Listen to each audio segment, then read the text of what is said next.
মাকে। এখনকার ছেলেরা বাবা মাকে ভক্তি করতে শিখে না। এখনকার ছেলেরা অল্প বয়সে চঞ্চল হয়ে যায়। এখনকার ছেলেরা সহজেই কুপথে ধাবিত হয়। কেন জানেন? এটা আমাদের মতো বাবা মার দোষ। অনেকেই কর্মের দোষ দেয়। হে ভগবান, আমার কর্ম দোষ এত খারাপ, আমার ভাগ্য এত খারাপ, আমার ছেলেটা আমার কথা শুনে না। এটা আপনার ভাগ্যের দোষ নয়, এটা আপনার কর্মের দোষ। যদি বলি কেন? যেদিন আপনি আপনার সন্তানকে জন্ম দিয়েছিলেন, সৃষ্টি করেছিলেন, সেদিন আপনি গুরুচরণ আশ্রয় করেন না। আপনি দীক্ষিত হন না তাই বলে আজকে আপনার সন্তান কুপথে যায়, আপনার কথা শুনে না। প্রত্যেকটা মাদেরকে বলি, জাগতিক জগতের বিদ্যার পাশাপাশি আপনার সন্তানের হাতে পারমার্থিক বিদ্যাটা তুলে দিন। আপনার সন্তান যেদিন স্কুলে যায়, একটা পারমার্থিক বিদ্যা অর্থাৎ গীতা তুলে দিন। একটা গীতা তুলে দিয়ে বলুন, বাবা প্রতিদিন স্কুলে যাওয়ার পূর্বে স্নান করে এসে ঠাকুর ঘরে বসে এক অধ্যায় গীতা পাঠ করো।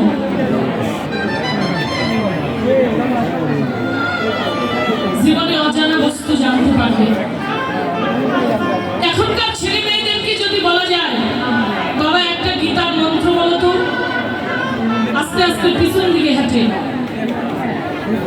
হ্যাঁ, আমাদের সনাতন ধর্মের কলঙ্ক। এটা কার দোষ? ছেলেটার দোষ না, এটা আমাদের মতো বাবা মার দোষ। আজকে কীর্তন শ্রবণ করতে এসেছেন, আপনার সন্তানটাকে সঙ্গী করে আনুন। আপনি ভক্ত সঙ্গ করছেন, আপনার সন্তানকে ভক্ত সঙ্গ করা শেখান। একদিন ভক্তের পদধূলা অঙ্গে পেতে পেতে সেও একদিন কৃষ্ণ অনুরাগী ভক্ত হয়ে যাবে।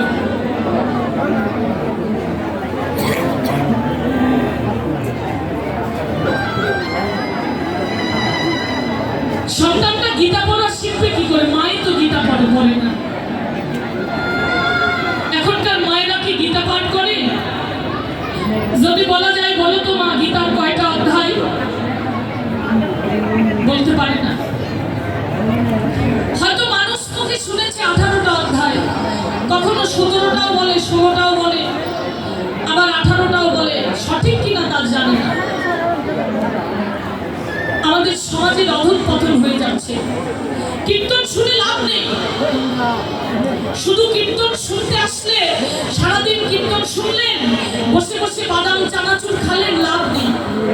এই যে এখানে কয়েকজন দেখলাম বসে বসে খাচ্ছে, এটা খাওয়ার জায়গা নয়। খেতে হলে বাইরে যেতে হবে। হ্যাঁ, এই জন্য হরিনাম করলে যত পূর্ণতা হয়, আবার হরিনাম আস্বাদন মাধ্যম না জানলে হরিনামে অপরাধ হয়।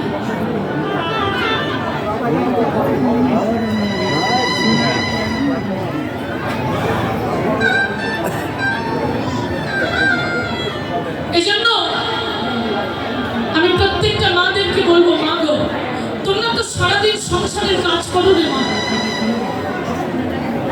সংসারের কর্মগুলো করবার তোমরা সময় পাও, আর এক অধ্যায় গীতা পাঠ করতে সময় পাও না। একটু ঠাকুরের পুজো অর্চনা করতে, ঠাকুরকে সেবা দিতে সময় পাও না।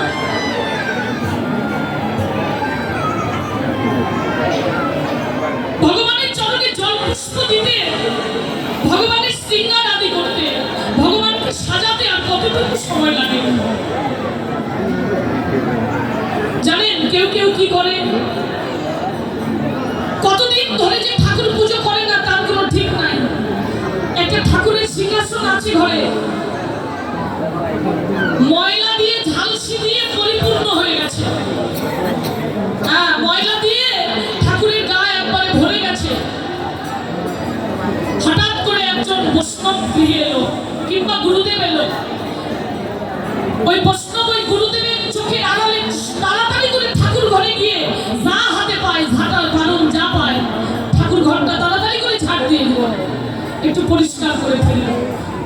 আসলে ধর্ম? ঠাকুরকে প্রতিদিন স্বীকার করো, তোমার প্রতিদিন স্নান করতে হয়, ঠাকুরকে স্নান করিয়ে দাও, ঠাকুরের সেবা করো। বিগ্রহ রূপে তুমি সাক্ষাৎ ভগবানকে লাভ করতে পারবে। মা গো, এরকম কার্য কোনোদিন করো না রে মা। এক অধ্যায় গীতা পাঠের সময় না পেলে একটা গীতার শ্লোক, একটা মন্ত্র পাঠ করো, একটা মন্ত্র।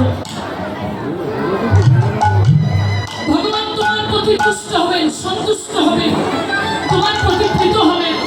রাই রামানন্দকে মহাপ্রভু বলেছিলেন, রাই রামানন্দ, যে ভক্ত ভক্তের বদনে আমার নাম আমাকে শোনাতে পারে, এহকাল জনমের মতো আমি ভক্তের দাস হয়ে যাই।